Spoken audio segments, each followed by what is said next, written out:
Break के बाद एक बार फिर से आप सभी का स्वागत है और अब बात बिहार की अररिया लोकसभा सीट की, जहां बीजेपी और राष्ट्रीय जनता दल के बीच कांटे की टक्कर देखने को मिल रही है। महागठबंधन की तरफ से जहां आरजेडी ने पूर्व केंद्रीय मंत्री तस्लीमुद्दीन के बेटे और बिहार सरकार में मंत्री रह चुके शहनवाज को मैदान में उतारा है, तो वहीं बीजेपी ने मौजूदा सांसद प्रदीप सिंह को एक बार फिर मौका दिया है।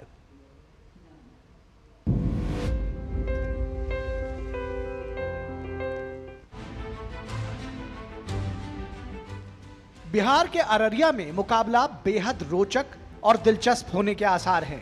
अररिया सीमांचल और कोसी की एकमात्र ऐसी सीट है जहां पर भाजपा किस्मत आजमा रही है। कोसी और सीमांचल की 7 सीटों में से 6 पर बीजेपी के सहयोगी जेडीयू और लोजपा के प्रत्याशी चुनाव मैदान में हैं। अररिया सीट से भाजपा ने प्रदीप कुमार सिंह को फिर चुनाव मैदान में उतारा है। उन्हें मोदी मैजिक का भरोसा है और मोदी सरकार के विकास कार्यों को गिनाकर वो जनता के बीच वोट मांग रहे हैं। मोदी जी का गारंटी है, मोदी जी जो कहते हैं वो करते हैं, उन्हीं के गारंटी पर लोगों को भरोसा है। जन जन में जात धर्म से ऊपर उठ करके प्रधानमंत्री मोदी जी पर देश को यकीन है। और हमारे क्षेत्र में भी इस बार ऐसा माहौल है कि जहां भी जाते हैं लोग यही कहते हैं कि भाई हम लोग मोदी को वोट देंगे। अररिया सीट से महागठबंधन की ओर से पूर्व केंद्रीय मंत्री तस्लीमुद्दीन के बेटे शाहनवाज आरजेडी के उम्मीदवार हैं।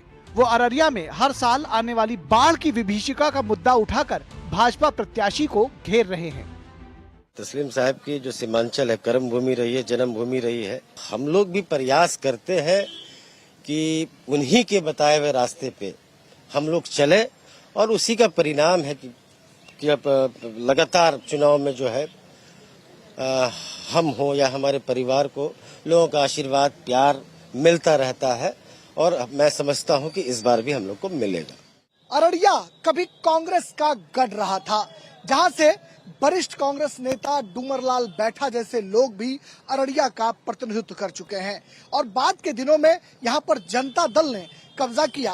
सुखदेव पासवान जनता दल, राष्ट्रीय जनता दल और फिर बीजेपी से 5 बार चुनकर इस संसदीय क्षेत्र का प्रतिनिधित्व कर चुके हैं। अररिया लोकसभा सीट में 6 विधानसभा नरपतगंज, रानीगंज, फॉरबिसगंज, अररिया, जोकीहाट और सिकटी शामिल हैं। इन 6 सीटों में से बीजेपी का 3 सीटों पर कब्जा है, जबकि आरजेडी के पास 2 और कांग्रेस के पास 1 सीट है। अररिया 1967 से 2009 तक सुरक्षित क्षेत्र हुआ करता था। जनता दल और राजद टिकट पर सुखदेव पासवान 5 बार इस सीट से सांसद चुने गए। हालांकि 2009 में सामान्य सीट होने के बाद बीजेपी के प्रदीप सिंह ने जीत हासिल की, लेकिन 2014 के चुनाव में वो आरजेडी दिग्गज तस्लीमुद्दीन से हार गए। लेकिन उनकी मौत के बाद हुए उपचुनाव में उनके बड़े बेटे सरफराज सांसद चुने गए। हालांकि 2019 के चुनाव में बीजेपी के प्रदीप कुमार सिंह ने फिर जीत हासिल की। इस बार तेजस्वी यादव से नजदीकी का फायदा उठाते हुए तस्लीमुद्दीन के छोटे बेटे शाहनवाज ने राजद का टिकट हासिल किया है, जिससे दोनों भाइयों में अनबन की भी खबरें हैं।